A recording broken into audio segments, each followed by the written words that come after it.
Ng ano naman ngayon, salmon. Ito, salmon.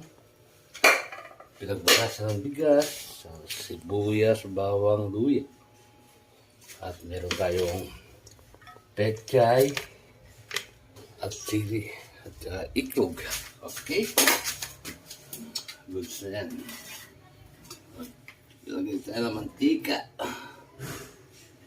Uy. At gisa-gisa natin yan. Tapos meron. Mainit na itong mantika natin. Ako nag-iisa. Noon ako talaga yan. Bawang.